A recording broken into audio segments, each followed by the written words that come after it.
오늘 우리에게 주시는 하나님의 말씀은 신약 성경 고린도전서 12장 12절부터 27절의 말씀입니다. 신약 성경 278페이지입니다. 고린도전서 12장 12절부터 27절까지의 말씀입니다. 기록되어진 하나님의 말씀을 제가 봉독하겠습니다. 몸은 하나인데 많은 지체가 있고 몸의 지체가 많으나 한 몸인과 같이 그리스도도 그러하니라. 우리가 유대인이나 헬라인이나 종이나 자유인이나 다 한 성령으로 세례를 받아 한 몸이 되었고 또 다 한 성령을 마시게 하셨느니라. 몸은 한 지체뿐만 아니요 여럿이니 만일 발이 이르되 나는 손이 아니니 몸에 붙지 아니하였다 할지라도 이로써 몸에 붙지 아니한 것이 아니요 또 귀가 이르되 나는 눈이 아니니 몸에 붙지 아니하였다 할지라도 이로써 몸에 붙지 아니한 것이 아니니 만일 온 몸이 눈이면 듣는 곳은 어디며 온 몸이 듣는 곳이면 냄새 맡는 곳은 어디냐. 그러나 이제 하나님이 그 원하시는 대로 지체를 각각 몸에 두셨으니 만일 다 한 지체뿐이면 몸은 어디냐. 이제 지체는 많으나 몸은 하나라. 눈이 손더러 내가 너를 쓸 데가 없다 하거나 또한 머리가 발더러 내가 너를 쓸 데가 없다 하지 못하리라. 그뿐 아니라 더 약하게 보이는 몸의 지체가 도리어 요긴하고 우리가 몸에 덜 귀히 여기는 그것들을 더욱 귀한 것들로 입혀주며 우리의 아름답지 못한 지체는 더욱 아름다운 것을 얻느니라. 그런즉 우리의 아름다운 지체는 그럴 필요가 없느니라.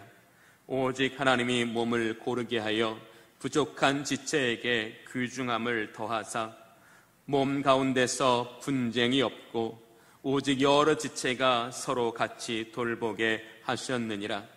만일 한 지체가 고통을 받으면 모든 지체가 함께 고통을 받고 한 지체가 영광을 얻으면 모든 지체가 함께 즐거워하느니라. 너희는 그리스도의 몸이요 지체의 각 부분이라. 아멘. 인간이 건강한 삶을 유지하고 발전시키기 위해서는 필수적인 영양소가 있어야 한다라고 합니다. 이것을 5대 영양소라고 하는데요.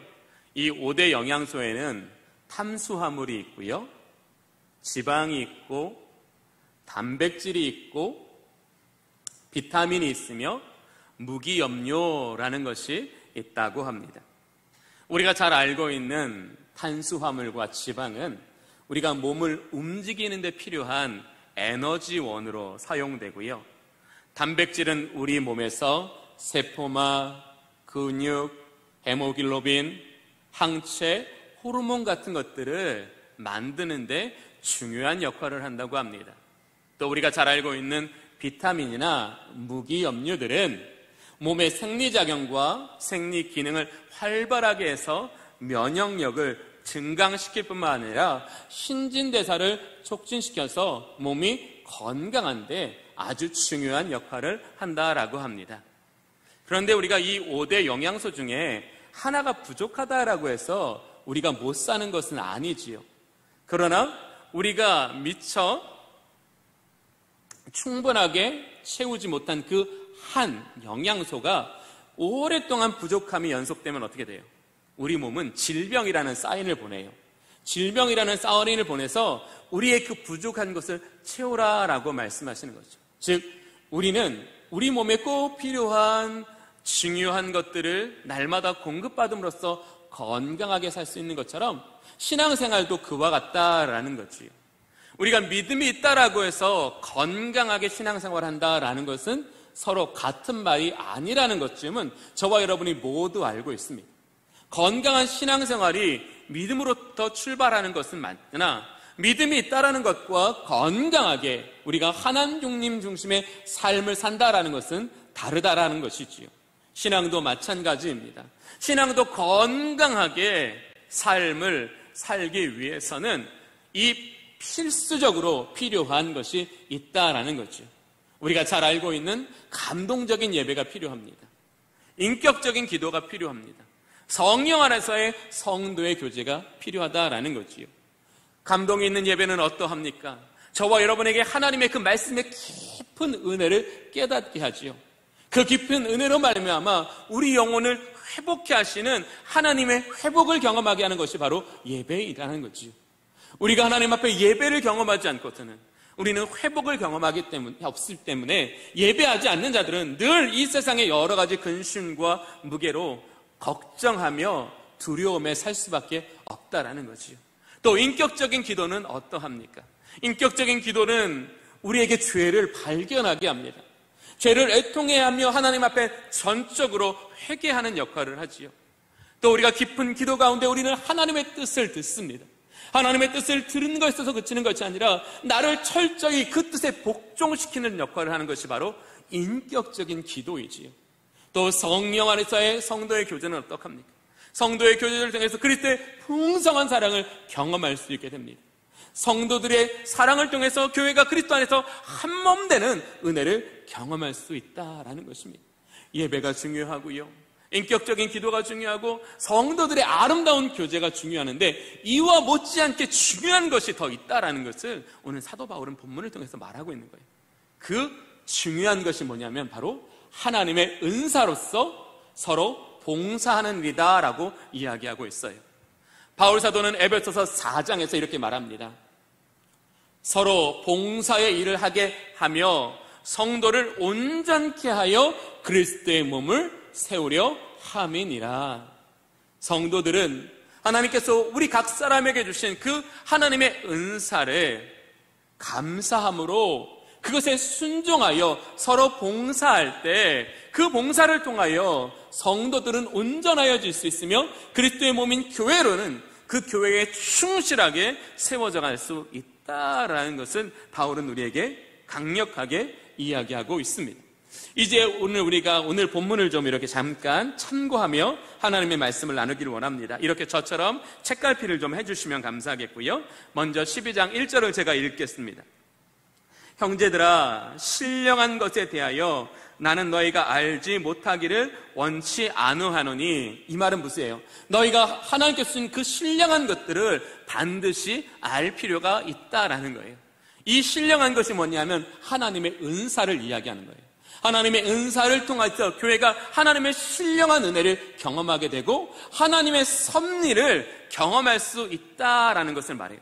즉 하나님께서 주시는 은사로 말미암아 서로 봉사하며 그리스도의 몸인 교회가 건강하게 세워져 갈 때 당시 이 고린도 교회가 외부로부터 경험하고 있던 고통이라든지 억압이라든지 이 위험으로부터 쓰러지지 않는다는 것을 강조하고 있는 거예요.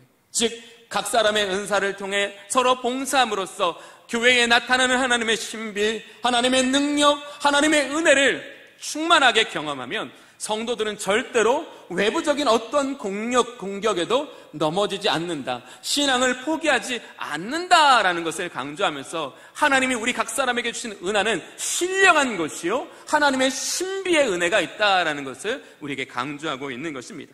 우리가 쭉 내려가면 이제 우리가 12장 4절을 보겠습니다. 은사는 여러 가지나 성령은 같고 하나님께서 주님의 교회를 사랑하셔서 여러 가지 은사를 주셨다라고 말씀하셔요. 그런데 그 여러 가지 은사가 어디로부터 나왔다고요? 성령으로부터 나왔다라는 거예요. 즉 인간이 그 은사를 태어나부터 타고난 것이 아닌가, 가지고 있는 것이 아니라는 거예요. 하나님께서 각 사람에게 은사를 선물로 주셨다. 성령을 통해서. 그리고 우리가 다시 한번 볼까요? 6절 보겠습니다. 또 사역은 여러 가지나 모든 것을 모든 사람 가운데 이루시는 하나님은 같으니. 즉 하나님께서 우리 각 사람에게 주신 그 은사를 통해 서로 봉사하게 하시는 것은 모든 사람 가운데 모든 것을 이루시기 위함인데, 그 모든 사람 가운데 모든 것을 이루시는 게 누구시라고요? 하나님이시라고 말하는 거예요. 인간이 자기 열심이나 자기 어떠한 행위로서 교회를 유익하게 하는 것이 아니라, 하나님께서 그 사람에게 주신 은사가 어떤 때에 어떻게 행하여지고 우리가 어떻게 순종해야 되는지를 하나님께서 성령을 통하여 깨닫게 하시고 순종하게 하심으로써 하나님이 이 모든 일들을 이끌어 가신다라는 것을 우리에게 이야기하고 있는 거예요. 즉, 하나님은 저와 여러분에게 하나님의 은사를 주셔서 이것을 통해서 그리스도의 몸인 교회를 세우려고 하시는데, 우리가 그 하나님의 뜻을, 그 하나님의 은혜를 외면하고 하나님의 은사를 따라 서로 봉사하지 않는다면 그것은 결코 그리스도의 몸을 온전히 세워나가지 못하는 것이다 라는 것을 강조하고 있는 것입니다. 다시 7절을 보겠습니다.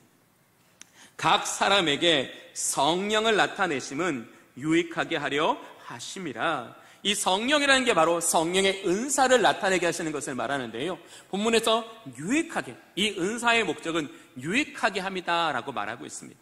그런데 이 유익하게라는 단어를요, 새 번역 성경과 공동 번역 성경에서 찾아보면 공동의 이익이라는 뜻으로 풀이되어 있습니다. 즉, 하나님께서 성령의 은사를 주시는 것은 그 사람을 높아지게 하거나 그 사람으로 하여금 어떤 영광을 얻게 하시기 위함이 아니라 공동의 이익, 성도와 교회와 세상에 공동의 이익을 얻게 하시기 위해서 은사를 주셨다라고 말씀하고 있는 거예요.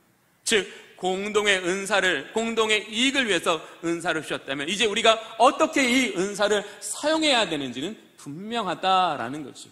즉, 이 은사를 사용함의 목적은 섬김을 받으려는 것이 아니라 섬기기 위해서라는 거예요.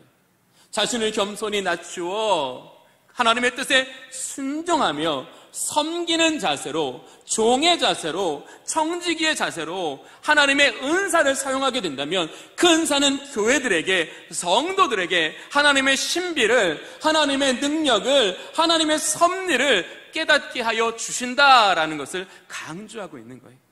즉, 우리 각 사람이 하나님께서 주신 은사에 답하는 삶, 그 은사에 순종하는 삶을 살아가게 될 때 내 신앙에도, 우리 교회에도 하나님의 풍성한 신비와 성령의 역사가 일어나게 된다라는 것을 바울은 강조하면서, 그렇게 하나님의 은혜와 하나님의 신비와 하나님의 능력이 있는 교회는 성장할 뿐만 아니라 어떠한 외부적인 공격에도 절대로 흔들리지 않는다라는 것을 이 고린도 교회에 강조하고 있는 거예요. 이제 8절 이하를 보겠습니다. 이제 8절 이하에서 바울은 이 하나님께서 각 사람에게 또 교회에게 주신 은사가 무엇인지를 우리에게 말씀하여 주시는데요, 계속 반복되는 단어가 있어요. 뭐예요? 성령으로 말미암아라는 단어예요. 은사보다 더 중요한 것이 말미암아라는 거지요. 즉, 성령으로 말미암아 지혜의 말씀을, 지식의 말씀을, 믿음을, 병 고치는 은사를, 능력 행함을, 예언함을, 영들 분별함을, 각종 방언 말함을, 방언들을 통역하는 은사를 주셨다라고 이야기하고 있어요. 그리고 이 모든 것을 딱 하나로 규정 지어주는 한 구절이 있는데 바로 11절입니다. 이 모든 일은 같은 한 성령이 행하사, 즉 하나님께서 각 사람에게 주신 그 은사들이 발현되고 그 은사들이 사용되어지는 그 모든 것은 성령의 행하심이다라고 말하는 거예요. 성령의 행하심을 통해서 우리는 내게 주신 은사가 성도와 교회를 위해서 사용되어질 수 있다라는 것을 말하고 있는 거고요. 그 다음에 그의 뜻대로라는 거예요. 하나님은 저와 여러분의 창조주이신 것을 믿습니다. 저는 하나님께서 창조하신 게 분명합니다. 네, 저는 하나님께서 창조하신 게 분명해요. 예, 절대 의심하지 않습니다. 하나님이 저와 여러분의 창조주시다라는 것은 무엇을 포함하고 있어요? 하나님이 나를 가장 잘 아신다라는 거예요. 하나님보다 나를 더 잘 아는 분은 없다라는 거예요. 나를 가장 잘 아는 분이, 나를 창조 때부터 특별한 목적을 가지고 창조하신 분이 내게 주신 거기 때문에 그것은 놀라우신 하나님의 은혜다라고 말하는 거예요. 우리는 다른 사람들과 비교해서 내 은사가 저 사람보다 덜 귀한 것으로, 덜 중요한 것으로, 덜 유용한 것으로 나는 판단하지만 창조주 하나님께서 우리 각 사람에게 주신 그 은사는 가장 좋은 것이다. 가장 유익한 것이다. 가장 가치 있는 것으로서 하나님의 영광을 드러내기에 충분한 것이다 라는 것을 지금 사도 바울은 이야기하고 있는 거예요. 사단이 어떻게 하나님의 은사가 교회에 행하지 못하도록 방해하는지 아십니까? 차별하게 하는 거예요. 난 저 사람들보다 더 좋은 은사를 가지고 있는데 이런 마음이 품게 되면 어떻게 돼요? 은사를 구별하게 되고 나보다 낮은 은사를 가지고 있는 사람을 차별하게 되지요. 더 귀한 것과 귀하지 않은 것을 너는 이 은사 사용하니까 얼마나 사람들한테 칭찬을 받아. 그러니까 자꾸 드러나지 않는 은사는 사용하지 않는 거예요. 숨어서 하는 봉사는 자꾸 없어지는 거예요. 자꾸 사람들의 눈에 띄려고 하고 자꾸 사람들의 입으로 칭찬을 받으려는 은사에는 사람들이 모여들지만 정말 더 중요한 건 이름도 없이 빛도 없이 행하는 은사에는 점점점 헌신하는 사람들의 수가 줄어든다라는 거죠. 그것이 사단의 전략이에요. 사단은 우리에게 귀한 것, 귀하지 않은 것, 가치 있는 것, 가치 있지 않는 것을 나눔으로써 서로 시기하게 하고요, 질투하게 함으로써 하나님의 은사가 교회에 행하여지지 않도록 하는 것이 사단의 전략이다라는 거죠. 그래서 오늘 본문에도 뭐라고 말씀하고 있어요? 오늘 한번 볼까요? 21절 보겠습니다. 눈이 선더러 내가 너를 쓸 데가 없다 하거나 또한 머리가 발더러 내가 너를 쓸 데가 없다 하지 못하리니. 우리가 이렇게 생각하잖아요. 머리에서 지시를 내리지 않으면 어떻게 발이 움직이느냐. 그러니까 발은 머리보다 덜한 것이다 라고 한다라는 거죠. 그러나 우리는 발이 없으면요 단 한 발자국도 움직이지 못해요.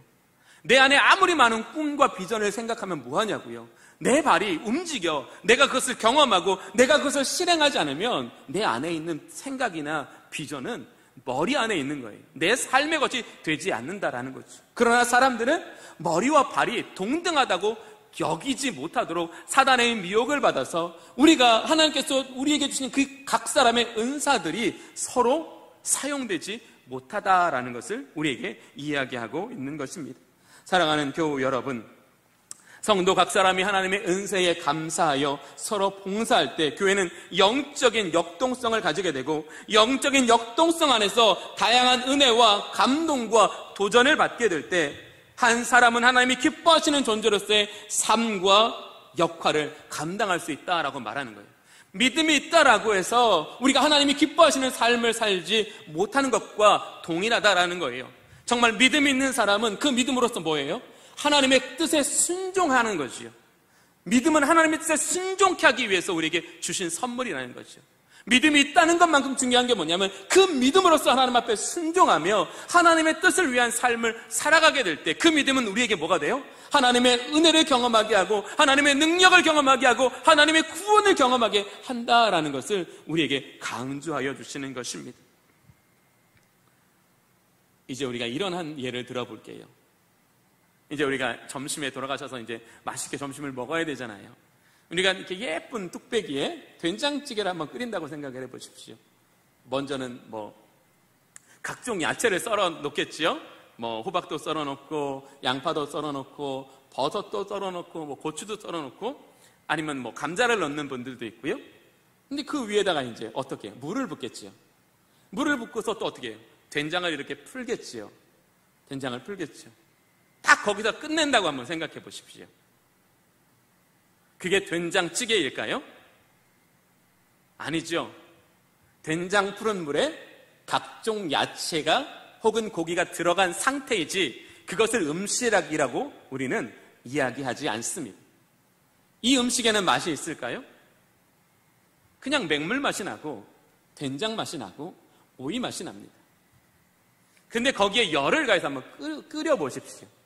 막 높은 온도를 가지고 막 끓이다 보면 된장이 가진 맛이 나오고 호박이 가진 맛이 나오고 버섯이 가진 맛이 나오고 고추가 가진 맛이 나오고 두부가 가진 맛이 나오면 이것은 하나의 음식으로서 두부가 가진 맛, 버섯이 가진 맛, 감자가 가진 맛뿐만 아니라 이 여러 가지 맛이 조화돼서 너무나 풍성한 맛을 내게 되잖아요. 우리가 이 세상에 주어야 될 것은 바로 된장찌개라는 거예요. 우리 각 사람에게 준 은사들이 성령이라는 불을 통해서 우리 안에 뜨겁게 감동되어진 마음으로 기쁘게 그것을 위하여 서로 사용하고 봉사함으로써 우리 공동체가 마치 된장찌개처럼 성령 안에서 전혀 다른 음식으로 온전하게 태어나게 될 때 그것을 세상에 나누어주면 세상은 된장의 맛이 아니라 된장찌개의 그 깊고 풍부한 것을 경험할 수 있는 것처럼 하나님을 그렇게 느낀다라는 것을 이야기하는 거예요. 우리 각 사람이 성령 안에서 그 성령이 우리 각 사람의 그 있는 것을 뽑아내심으로써 더 우리가 조화롭게 아름답게 만들어가는 것, 그것이 교회를 세워가는 것이다라고 지금 바울은 이야기하고 있는 거예요. 교회란 한 사람 한 사람이 모였기 때문에 교회가 되는 것이 아니라는 거예요. 그 교회가 되기 위해서는 가장 기본적으로 믿음이 있어야 되죠. 믿음으로 말미암아 모인 공동체를 교회라고 하지 믿음 없는 공동체를 교회라고 하지 않습니다. 그러나 그 믿음을 가진 사람들이 하나님께서 각 사람에게 주신 그 은사를 성령을 통하여 서로 나누고 섬기고 봉사하는 일을 할 때 여기는 어떻게 돼요? 성령에 충만한 공동체가 되는 거예요. 성령에 강한 임재가 있고 성령에 강한 역사가 있고 성령에 강한 열매가 있는 바로 그 교회의 본질을 이루어간다라는 거예요. 그 하나님의 교회가 그 본질적인 은혜, 그 본질적인 신비를 날마다 성도들 각 사람에게 경험하게 하는 것, 그게 뭐냐면 은사라는 거예요. 하나님께서 주신 그 은사를 우리가 감사로 인격적인 헌신을 통해 서로 기쁨으로 봉사하는 그 봉사 가운데, 그 연합 가운데 하나님은 신비를 주시고 하나님은 능력을 주시고 하나님은 은혜를 주셔서 우리 교회가 건강한 교회로 세워지고 그 건강한 교회를 통해서 우리 주님의 교회 한 사람 한 사람이 그 건강한 예배를 통해서 그 건강한 기도를 통해서 그 건강한 교제를 통해서 더 온전한 사람으로 세워지게 하는 것, 이게 하나님의 교회라는 것을 바울을 통해서 이야기하고 있는 거예요. 그러나 우리는 얼마나 많은 오해를 하고 있는지 모르겠습니다. 예배라는 것을 하나님과 나와의 관계 속에서 하나님이 나에게 주신 은혜만 받으면 된다라고 생각한다라는 것이요. 그것이 예배가 아닐진데 우리는 예배를 나 중심적으로 여전히 생각하고 있다라는 겁니다. 이 교육학자인 마리아 해리슨이라는 여자분이 계세요. 이 여자분이 그의 책에서 이런 아주 중요한 우리에게 메시지를 전달해주고 있는데 뭐냐면 최고의 예배는 성도들의 봉사로 드려지는 예배다라고 이야기하고 있어요. 저는 한 2시간쯤 전에 아침에 나옵니다. 한 7시 반에서 7시에서 7시 반 사이에 교회에 나옵니다. 교회에 나와서 한 주간 동안 준비했던 설교들을 이제 암기합니다. 다 하나하나 다 암기합니다. 물론 전체를 다 암기할 수는 없어요. 제가 IQ가 2자리밖에 안 돼서 이게 더 이상은 못 하거든요. 그러니까 노력해야 돼요. IQ가 3자리면 다 외울 텐데 IQ가 2자리라서 다 못 외우거든요. 그만큼 노력을 해야 하거든요. 웃으셔야 되는데 안 웃으시면 제가 되게 민망하잖아요. 그렇죠? 웃어주시는 것도 너무나 이게 응답하시는 거예요. 네, 하나님이 말씀해 주시면 그렇게 하시는 거고. 이렇게 하다 보면 이 아래에서 뭔가 삭삭삭삭 소리가 나요. 섬김의 은사를 받은 분이 누가 시키지 않아도 교회 마당을 계속 쓸어요. 그리고 또 밖에서는 엥 소리가 나요. 누가 시키지 않았는데 또 하나님께서 교회를 사랑하는 마음을 주셔서 교회를 청소하고 있어요. 또 누구는 물론 직분을 맡았지만 운전의 은사를 받은 분이 또 성도 한 사람 한 사람을 정확한 시간에 예배에 참여하게 하시기 위해서 또 정말로 기쁨으로 그 일을 하세요. 이렇게 마당을 쓸고 성전을 깨끗이 하고 섬김의 은사를 받은 사람들이 성도들을 기쁨으로 환영해주고 성도들이 온전히 예배에 깊이 참여할 수 있도록 찬양의 은사를 받은 분들이 하나님께 찬양하고 이런 하나님께서 각 사람에게 주신 그 은사들을 통해 서로 봉사할 때 최고의 예배가 된다는 것을 이 마리아 해리슨이라는 이 학자가 말하고 있는 거예요. 그런데 그러한 아름다운 성도의 봉사가 없다면 하나님께서 각 사람에게 그 은사를 통하여 서로 봉사하지 않는 예배는 굉장히 경직된 예배요, 은혜가 충분치 못한 예배로 전락할 수밖에 없다라고 말합니다. 사랑하는 교우 여러분, 여러분이 하나님의 은사를 따라 봉사할 때 그것이 하나님께서 기뻐 받으실 만한 최고의 예배가 되는 줄로 믿습니다. 최고의 예배를 우리가 위하여 봉사할 때 그 최고의 예배는 우리 성도들에게 어떻게 돼요? 최고의 은혜로 주어지는 거예요. 그게 바로 성도를 섬기는 거예요. 하나님께서 주신 은사로 말미암아 최고의 예배를 만들기 위해서 몸과 마음을 같이 하는 사람들을 통해서 이곳에 나와 있는 성도들이 성령의 임재 가운데 최고의 예배를 받을 수 있다라는 게 교회의 신비임으로 오늘 하나님께서 말씀해 주시는 거예요.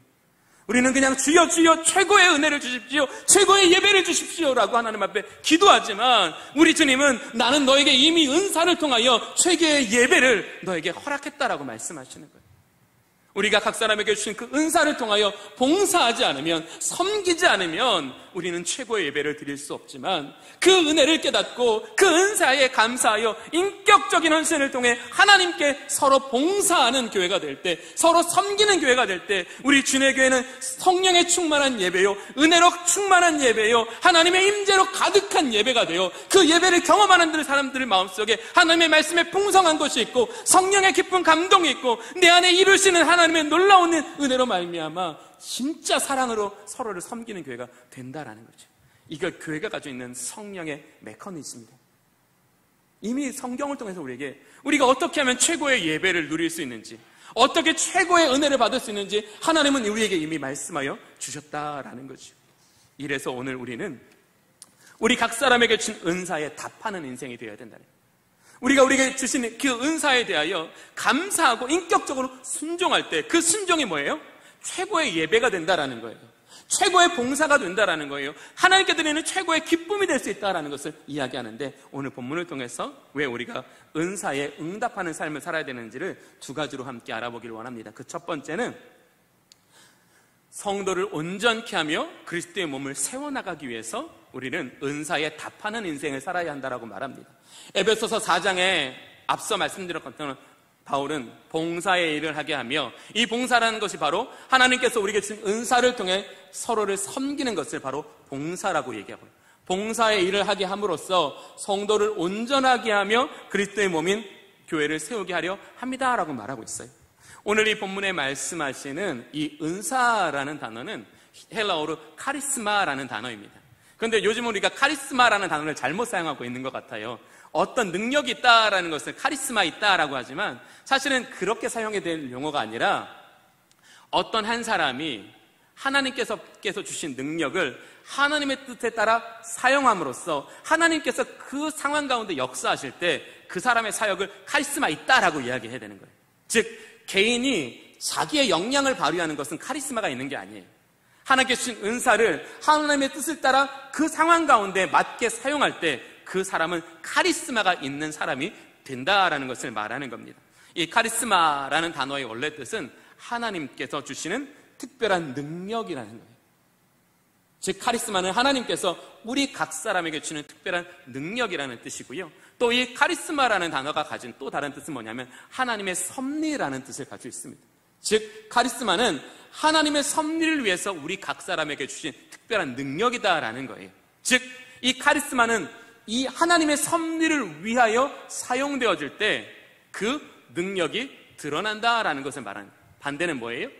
내가 하나님의 은사를 받았다 할지라도 그것이 나를 위해 사용할 때는 그 하나님의 능력이 드러나지 않지만 성령을 통해서 하나님의 영광을 위하여 사용하게 되면 그 카리스마는 반드시 드러난다라는 것을 오늘 우리에게 이야기하고 있습니다. 이 카리스마라는 단어의 동사형이 뭐냐면 카리조마이라는 동사형인데요. 이 카리조마이라는 동사형의 뜻은 선물을 받다라는 거예요. 즉, 이 은사라는 건 뭐예요? 하나님께 주신 선물이라는 거예요. 무엇을 위해?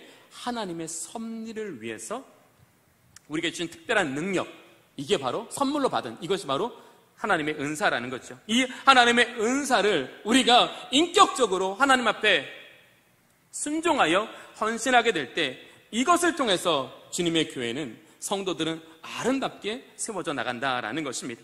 오늘 우리가 한번 본문을 다시 볼게요.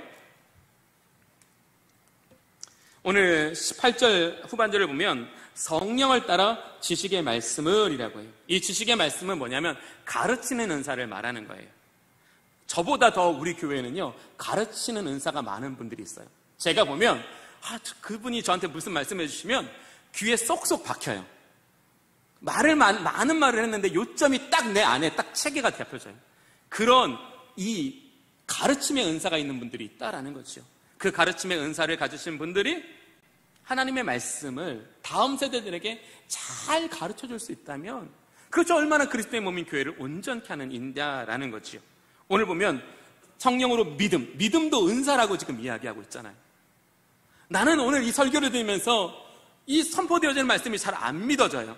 그런데 어떤 분은 이게 정말로 너무나 잘 믿어지는 거예요. 잘 믿어지면 어떻게 돼요? 그 믿음은 바로 행위로 드러나게 된다라는 거죠. 즉 믿음으로 말미암아 주를 위하여 기쁨으로 사역하게 되지요. 자기를 낮추어 사역하게 된다라는 거죠. 그렇게 사역하는 사람들을 통해서 우리가 어떻게 돼요? 강한 성령의 자극을 받게 되는 거예요. 정말 저분은 정말 저렇게 하나님의 은혜에 감사해서 봉사하는데 왜 나는 이렇게 저분만큼의 감동이 없는지, 나도 저분만큼의 은혜를 받았는데 왜 나는 저분처럼 저렇게 자신을 낮추어 봉사하지 못하는지, 하나님께서 영적인 도전을 주신다는 거예요. 영적인 자극을 주신다는 거예요. 그래서 하나님, 저도 저 사람처럼 하나님 은혜에 응답하는 삶을 살게 해주십시오. 하나님이 기뻐하시는 삶을 살게 해주십시오. 이런 사람들이 우리 주변에 많이 있다고 생각해 보세요. 그래서 교회에 와서 그분들을 보면서 많은 은혜를 받아요. 많은 도전을 받아요. 많은 감동을 받아요. 그래야 내 신앙이 성장하지 않을까요?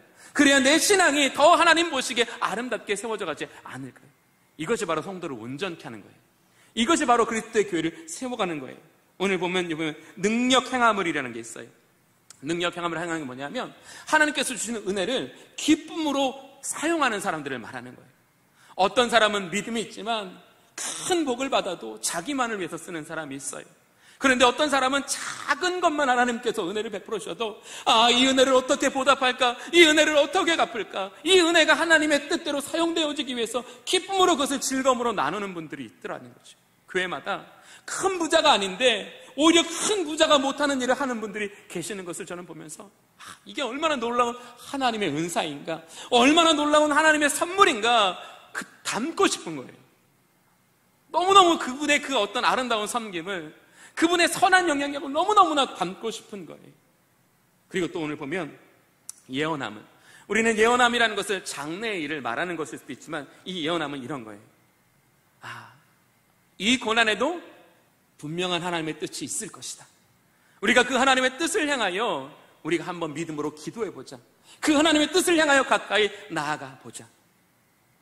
이 코로나19라는 상황 속엔 희망이 없어. 그냥 빨리 지나가는 것밖에는 답이 없어. 이렇게 하나님께서 이 코로나19라는 고난을 통해 주시는 하나님의 메시지를 듣는 사람도 있지만 듣지 못하는 사람도 있다는 것이요. 이 예언함이라는 게 바로 그런 거예요. 하나님의 메시지를 듣는 은사예요. 이 고난이 하나님의 뜻 안에서 우리에게 풍성한 하나님의 말씀을, 풍성한 하나님의 은혜를 경험케 하시는 은혜의 기회이다. 그것을 가지고 성도들을 권면하는 거예요. 우리 한번 기도해 보자고요. 우리 함께 연합해서 함께 주의 얼굴을 구해보자고요. 그렇게 예배할 수 없는, 그렇게 기도할 수 없는 우리들에게 그 사람이 하나님의 뜻을 위하여 함께 기도하자고 제안하고 함께 힘써 기도에 힘쓸 때에 교회는 하나님의 은혜를 어떻게 안 받겠냐라는 것을 말하는 거예요. 이런 다양한 은사들을 통해서 서로가 기쁨으로 봉사하는 교회를 한번 생각해 보세요. 여러분, 그런 교회 다니고 싶지 않으세요? 저는 그런 교회 다니고 싶어요. 냉랭해서 왔는지 갔는지, 아는 척을 하는지 아는 척을 안 하는지, 그냥 각 사람이 자기가 받은 은혜만 생각하고 옆 사람은 조금 더 생각하지 않은 그런 교회 저는 다니고 싶지 않습니다.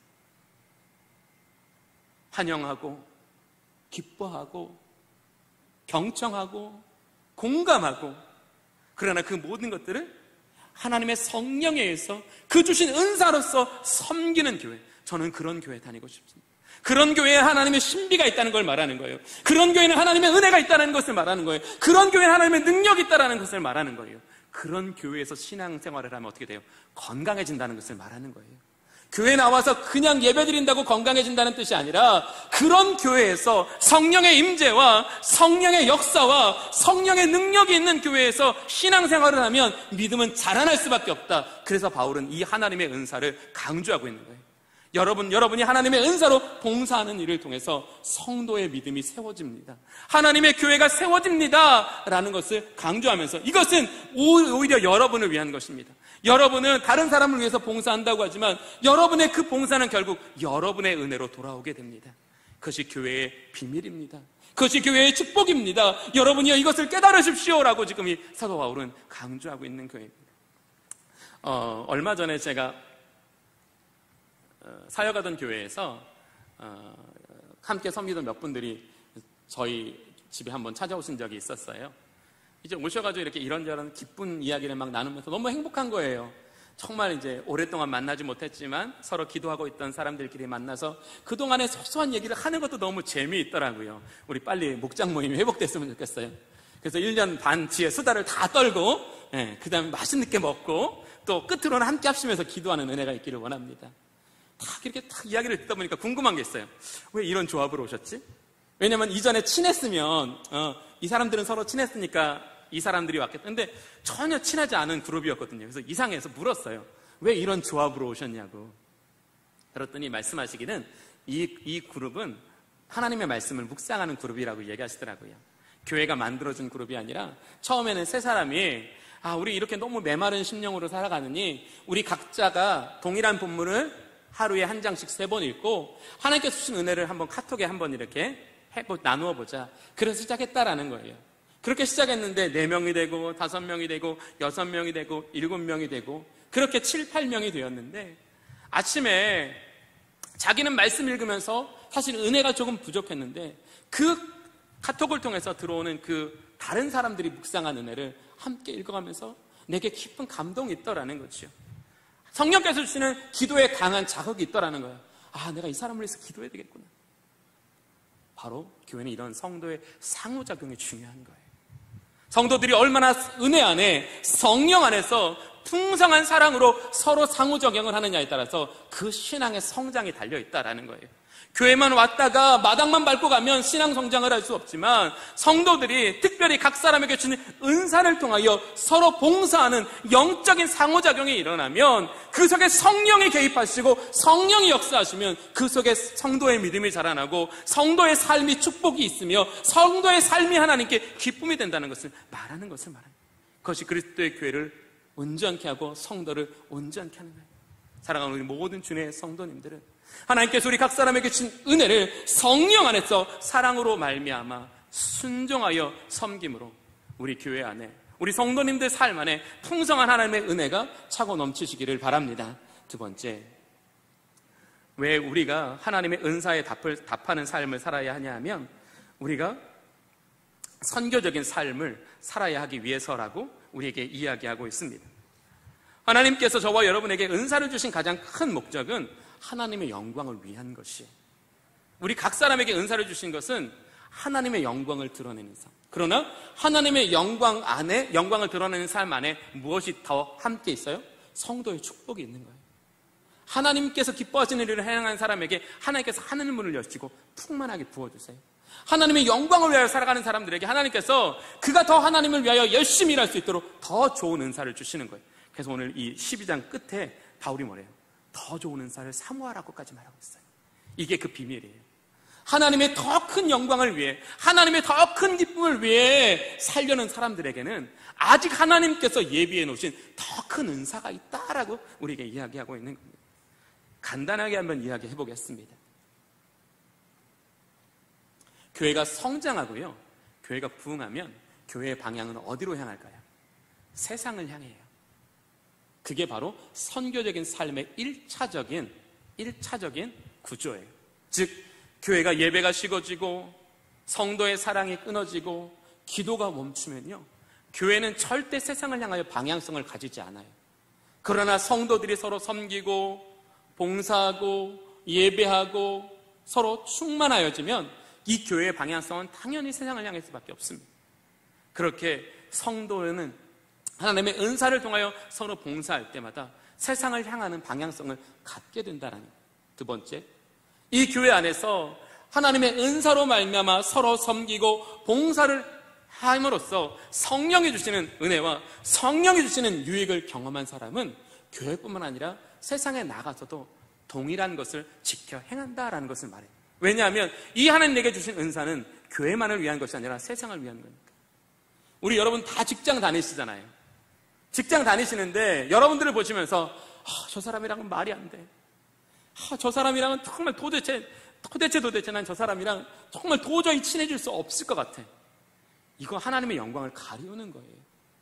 그러나 성도의 은사를 통해서 서로 귀한 것들을 함께 만들어내는 사람은 어느 조직에 가든지 저 사람은 정말 카리스마가 있는 것 같아. 정말 저 사람은 공동체를 유연하게 하는 사람인 것 같아. 그렇잖아요.